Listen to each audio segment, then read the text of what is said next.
অনতি বিলম্বে যদি এই কমিটি বিলুপ্ত করে নতুন করে কমিটি দেওয়া না হয়, তাহলে ব্যারিস্টার সাহেব, আপনি সোনার চামিচ মুখে নিয়ে জন্মগ্রহণ করেছেন, কালিয়াকৈরের জমিদার পরিবারে।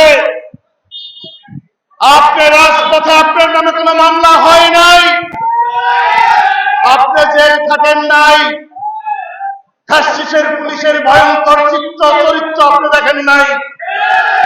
আজকে যাদেরকে কমিটি বানাইছেন তারাও দেখে নাই। তো কাজেই আপনি আমাদের দুঃখ বোঝার ক্ষমতা আপনার নেই।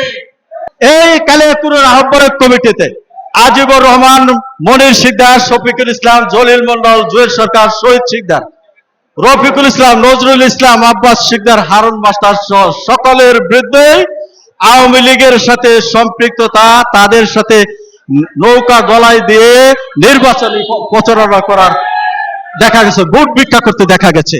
তাই বন্ধুরা, বিগত দিনে হাসিনার বিরুদ্ধে আন্দোলন করেছি, এরশাদ বিরুদ্ধে আন্দোলন করেছি, এই নেতাদেরকে বঞ্চিত করে সেই সমস্ত নেতাদেরকে বাদ দিয়ে এই গাঁজা খবর বাবা খবর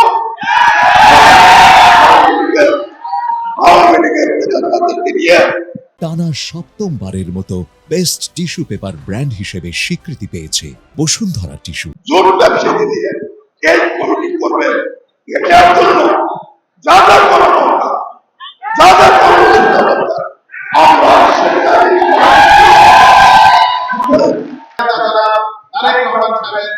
আমরা কথা বলে এই আপনাদের যে সমস্যাগুলো শুনলাম, এই সমস্যাগুলো দ্রুত একটি সমাধান হবে বলে এটুকু আমি আশা করতে পারি।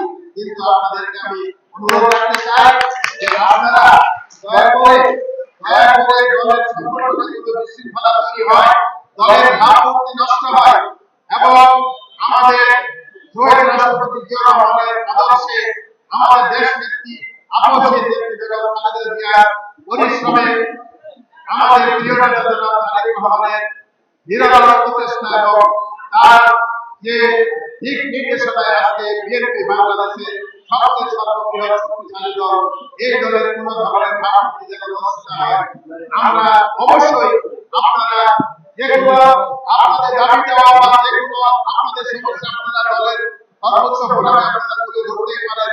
আমিও দেখে এসেছি, সব শুনলাম, ইনশাআল্লাহ সুন্দরভাবে সমাধান আমাদের নেতা দলের হাইকমান্ডের সাথে কথা বলে সমাধান করব।